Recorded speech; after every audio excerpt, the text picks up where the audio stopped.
जय हिंद साथियों, आप सभी का हिंदी के इस सेशन में स्वागत है। यूपीएसआई के पाठ्यक्रम तथा विगत वर्षों के प्रश्नों का अध्ययन के बाद ये जो प्रैक्टिस सेशन चल रहा है वो पूरे पाठ्यक्रम के अनुसार चल रहा है, जो कि बहुत ही महत्वपूर्ण है।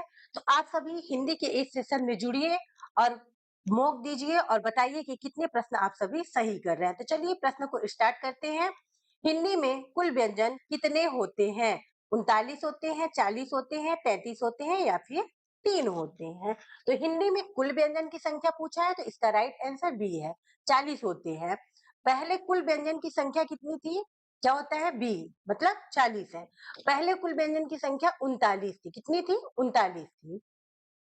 अब कितनी है? तो 40 है। ठीक, 40 है। इसका राइट आंसर बी है। अगर पूछे कौन कौन से हैं तो आप सभी ध्यान रखिए।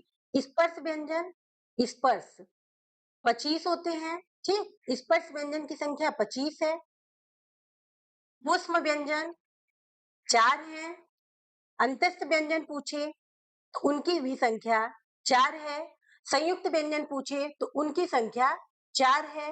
द्विगुण व्यंजन उनकी संख्या 2 है और एक नया व्यंजन जुड़ा है जो कि विशिष्ट व्यंजन। तो उसे आप सभी ध्यान रखिए कि ये कौन सा है? विशिष्ट व्यंजन है। क्या है? विशिष्ट व्यंजन। तो सबको उसमें की संख्या कितनी है? 4 है। संयुक्त की संख्या कितनी है? 4 है। और द्विगुण व्यंजन की संख्या कितनी है? तो 2 है। ठीक, और अंतस्थ व्यंजन की संख्या पूछे तो वो भी 4 है। तो इसका राइट आंसर क्या है? बी है।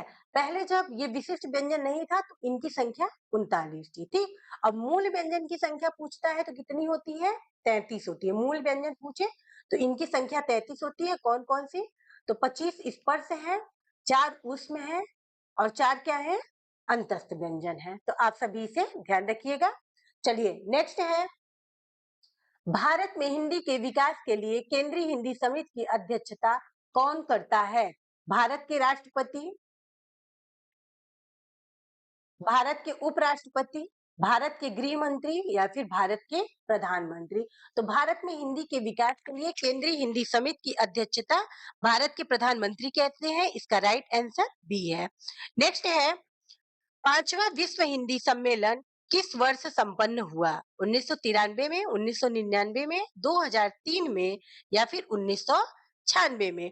तो पांचवा विश्व हिंदी सम्मेलन 1996 में हुआ था। इसका राइट आंसर बी है। कहां पर हुआ था? इसका आंसर आप सभी कमेंट बॉक्स में बताइएगा। चलिए नेक्स्ट प्रश्न है, रचना या फिर बनावट के आधार पर शब्द के भेद 3 होते हैं, 2 होते हैं, 4 होते हैं या फिर 7? तो रचना या बनावट के आधार पर शब्द के भेद 3 होते हैं। इसका राइट आंसर ए है। कौन कौन से?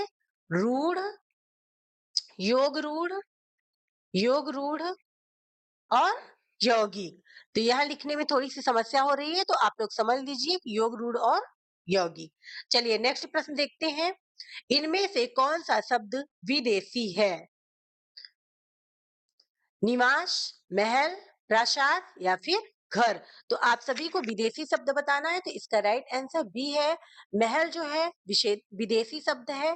किस भाषा का शब्द है? तो आप सभी बताइएगा किस भाषा का शब्द है।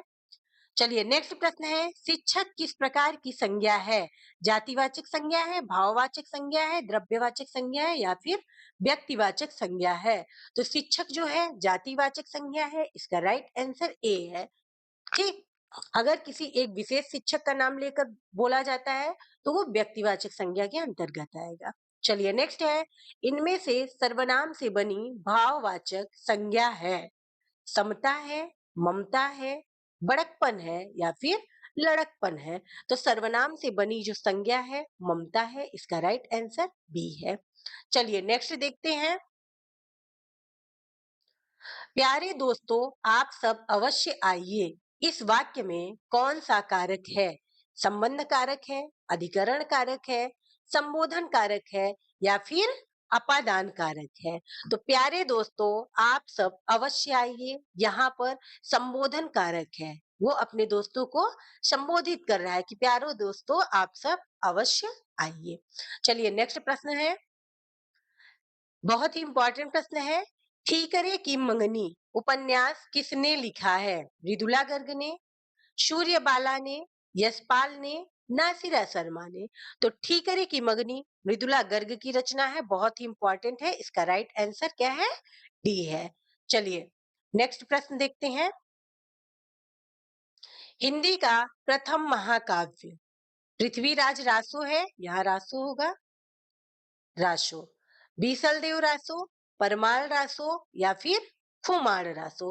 तो हिंदी का प्रथम महाकाव्य जो है पृथ्वीराज रासो है। इसका राइट आंसर ए है। इसे पूछता है किसने रचना की है, तो चंद बरदाई ने, चंद बरदाई, ठीक, चंद बरदाई। चलिए नेक्स्ट प्रश्न है। चरण कमल में समास है, कर्मधारय समास है, तत्पुरुष समास है, बहुब्रीहि समास है या फिर द्वंद्व समास है। तो चरण कमल में कर्मधारय समास है। इसका राइट आंसर क्या है? ए है। चलिए नेक्स्ट है। अत्यधिक का संधि विच्छेद क्या है? अत्यधन अधिक, अतिधन अधिक या फिर अतिधन अधिक, और डी है अत्याधन अधिक। तो अत्यधिक का संधि विच्छेद बताना है आप सभी को, क्या होगा? तो इसका राइट आंसर जो है बी है, अतिधन अधिक होता है। अगर पूछे यहाँ पर कौन सा संधि है, तो स्वर संधि है, ठीक। स्वर संधि में यण स्वर संधि है, तो इसका राइट आंसर क्या है? बी है।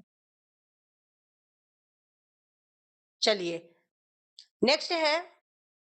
प्रत्येक शब्द में कौन सा उपसर्ग है? एक है, इक है, प्रति है या फिर प्र है। तो प्रत्येक शब्द में प्रति उपसर्ग है। इसका राइट आंसर सी है। क्या है राइट आंसर? सी है। चलिए नेक्स्ट है। कमर टूटना मुहावरे का अर्थ है चोट लगना, गर्भवती होना, पीछे मुड़ना या फिर निराश होना। तो कमर टूटना मुहावरे का अर्थ होता है निराश होना। इसका राइट आंसर क्या है? डी है, डी है।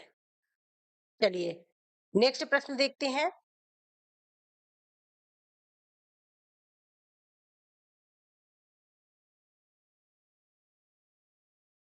अरुण का समानार्थी नहीं है, कुमकुम, बिंबा फल, सूर्य का सारथी या फिर सूर्य। तो आपको बताना है कि अरुण का समानार्थी नहीं है, तो इसका राइट आंसर बी होगा। बिंबा फल जो है अरुण का समानार्थी नहीं है। कुमकुम, सूर्य का सारथी और सूर्य ये सभी अरुण के समानार्थी हैं। नेक्स्ट है। कंजूसी से धन व्यय करने वाले के लिए एक शब्द क्या है? कृपण होता है, मितव्ययी होता है, अपव्ययी होता है या फिर मसृण होता है। तो कंजूसी से धन व्यय करने वाले के लिए एक शब्द होता है कृपण। इसका राइट आंसर ए है। नेक्स्ट है। धनंजय का पर्यायवाची है, धनुर्धन है, सारथी है, मृत्युंजय है या फिर गुडाकेश है। तो धनंजय का पर्यायवाची जो है गुडाकेश है। इसका राइट आंसर। नेक्स्ट है। स्वजाति का विलोम है, जाति है, विजातिश्य है, विजाति है या फिर सुजाति। तो स्वजाति का विलोम बताना है, तो विजाति होता है, विजाति। इसका राइट आंसर सी है। चलिए नेक्स्ट है। सृजन का विलोम है, दुर्जन, बनावट, संहार, प्रकृति। सृजन मीन्स क्या होता है? रचना करना। तो इसका जो विलोम है संहार होगा, मतलब नष्ट करना। इसका राइट आंसर सी है। चलिए नेक्स्ट प्रश्न देखते हैं।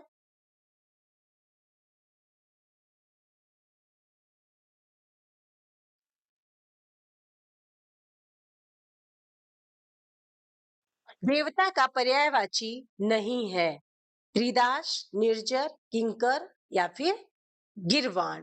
तो देवता का पर्यायवाची नहीं है, तो इसका राइट आंसर सी है। किंकर का अर्थ होता है दास या नौकर, दास, नौकर, ठीक। तो इसे आप सभी ध्यान रखिएगा। किंकर का अर्थ होता है दास, नौकर या फिर सेवक। चलिए नेक्स्ट प्रश्न देखते हैं। वे भ्रष्टाचार के प्रबल विरोधी थे। वाक्य में सर्वनाम का कौन सा प्रकार है? निश्चयवाचक सर्वनाम है, पुरुषवाचक सर्वनाम है, संबंधवाचक सर्वनाम है या फिर निजवाचक सर्वनाम है। तो वे भ्रष्टाचार के प्रबल विरोधी थे। यहाँ पर पुरुषवाचक सर्वनाम है। इसका राइट आंसर बी है। क्या है? राइट आंसर बी है। चलिए नेक्स्ट प्रश्न है, यह कहानी रोचक है, यह विशेषण का कौन सा भेद है? यह कहानी रोचक है, यह विशेषण का कौन सा भेद है? तो संकेतवाचक है, सार्वनामिक है, गुणवाचक है या फिर निश्चयवाचक है। तो यह कहानी रोचक है, यहाँ पर जो है सार्वनामिक विशेषण है। इसका राइट आंसर बी है। यहाँ त नहीं होगा, क होगा, सार्वनामिक विशेषण। इसका राइट आंसर क्या है? बी है। चलिए नेक्स्ट प्रश्न देखते हैं, राम से पत्र लिखे गए, यह किस वाच्य का उदाहरण है? कर्मवाच्य का, कर्तृवाच्य का, यहाँ कर्तृ होगा, और कर्तृकर्मवाच्य का या फिर भाववाच्य का।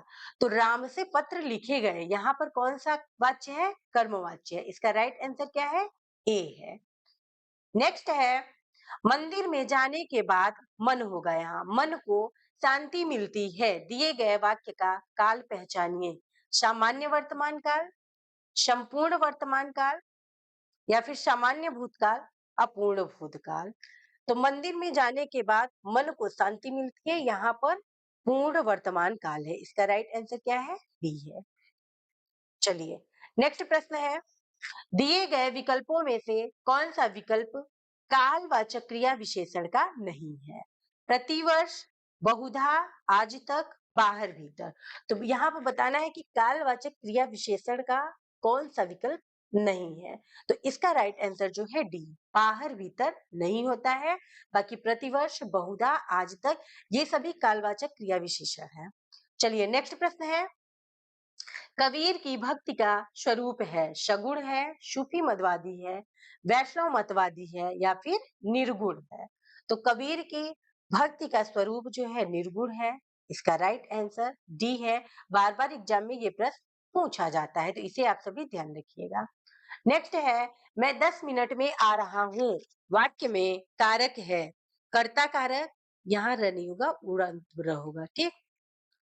कर्ता कारक, संबंध कारक, संप्रदान कारक या फिर अधिकरण कारक।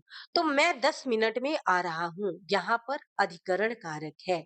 अधिकरण कारक की पहचान होती है, वहां पर मैं या पर आता है। तो यहाँ पर क्या है? मैं, 10 मिनट में, ठीक। चलिए नेक्स्ट है, रात को अचानक वर्षा होने लगी, वाक्य में क्रिया विशेषण कौन सा भेद है? परिमाणवाचक, रीतिवाचक, स्थानवाचक या फिर कालवाचक। तो रात को अचानक वर्षा होने लगी, यहाँ पर रीतिवाचक क्रिया विशेषण है। इसका राइट आंसर बी है। बी है, ठीक। यहाँ थोड़ा सा पेन में प्रॉब्लम है, तो आप सभी थोड़ा सा मैनेज कर लीजिएगा आज के लिए, ठीक। तो इसका राइट आंसर बी है।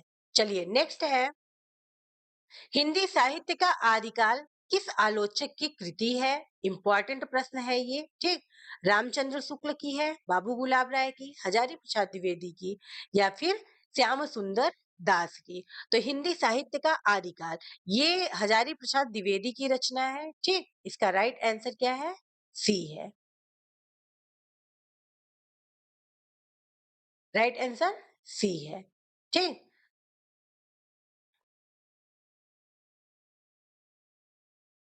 नेक्स्ट है, संज्ञा का भेद नहीं होता है, भाववाचक, जातिवाचक, व्यक्तिवाचक, निजवाचक। तो संज्ञा के कुल भेद पूछे कितने होते हैं?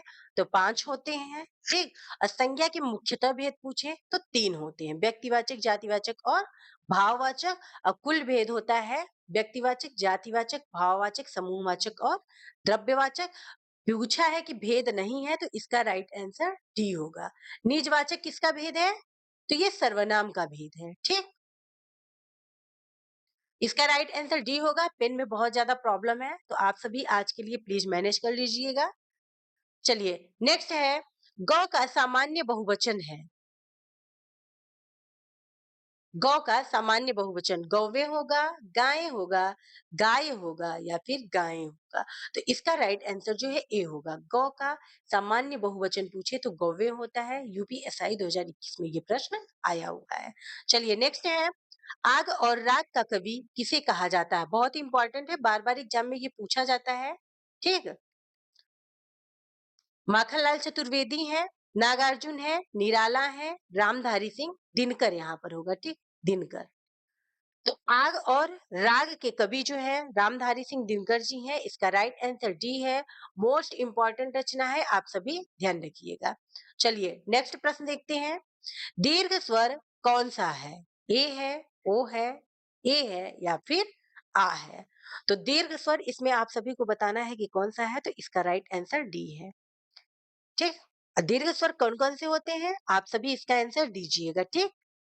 चलिए नेक्स्ट है, पुरुषवाचक सर्वनाम के कितने भेद हैं? तो पुरुषवाचक सर्वनाम के 3 भेद होते हैं, इसका राइट आंसर बी है। उत्तम पुरुष, मध्यम पुरुष और अन्य पुरुष। नेक्स्ट है, लोकायतन किसकी रचना है? इंपॉर्टेंट है ये। सूर्यकांत त्रिपाठी निराला की, सुमित्रा नंदन पंत की, रामविलास शर्मा की या फिर जयशंकर प्रसाद की? तो लोकायतन जो है सुमित्रा नंदन पंत की रचना है, इसका राइट आंसर क्या है? बी होगा। राइट आंसर बी है। चलिए नेक्स्ट देखते हैं, बी है, ठीक, आप सभी ध्यान रखिएगा इसे। खंजन नयन किसका उपन्यास है? इंपॉर्टेंट रचना है, अमृतलाल नागर की, जयशंकर प्रसाद की, हरि और की या फिर प्रेमचंद का? सॉरी। तो खंजन नयन जो है अमृतलाल नागर की रचना है, इसका राइट आंसर ए है। क्या है? ए है। चलिए नेक्स्ट है, विशेषण की अवधारणाएं हैं, 4 होती हैं, 3 होती हैं, 1 होती है या फिर 5 होती है? तो विशेषण की अवधारणाएं 3 होती हैं, इसका राइट आंसर बी है। मूलावस्था, उत्तरावस्था और उत्तमावस्था। चलिए नेक्स्ट है, मेरे पास लगभग 4 लीटर दूध होगा में कौन सा विशेषण है? निश्चित परिमाणवाचक, अनिश्चित परिमाणवाचक, सार्वनामिक विशेषण या फिर संख्यावाचक विशेषण? तो मेरे पास लगभग 4 लीटर दूध होगा, यहाँ पर अनिश्चित परिमाणवाचक विशेषण है, इसका राइट आंसर बी है। जहां पर भी लगभग, करीब ये शब्द आए वहां पर अनिश्चित परिमाणवाचक विशेषण होता है। चलिए नेक्स्ट प्रश्न है, मात्रिक छंदों में मात्रा कितने प्रकार की होती है? 2 प्रकार की, 3 प्रकार की, 4 प्रकार की या फिर 5 प्रकार की? तो मात्रिक छंदों में मात्रा जो है 3 प्रकार की होती है, सॉरी 2 प्रकार की होती है, इसका राइट आंसर ए है। क्या है? ए है, ठीक। चलिए ये हमारा आखिरी प्रश्न है, लास्ट प्रश्न है आज के लिए, फिर कल हम लोग नए प्रश्नों के साथ फिर प्रैक्टिस करेंगे। तो चलिए, रानी केतकी की कहानी किसकी प्रसिद्ध रचना है? इंसा अल्लाह खां की, लल्लू लाल की या फिर माधव सप्रे की या फिर सदा सुखलाल की? तो रानी केतकी इंसा अल्लाह की खान है, इसका राइट आंसर ए है, ठीक। क्या है? ए है। 40 में से कितने प्रश्न आप सभी ने सही किए हैं, कमेंट बॉक्स में जरूर बताइएगा। और पेन में थोड़ी सी प्रॉब्लम थी, तो आज के लिए आप सभी मैनेज कर लीजिएगा। कल अच्छे से फिर से हम लोग क्लास करेंगे। तो आज की क्लास यहीं पर समाप्त होती है। कल फिर 40 नए प्रश्नों के साथ मिलते हैं। तब तक आप सभी अपना ख्याल रखिए और पढ़ाई कीजिए। जय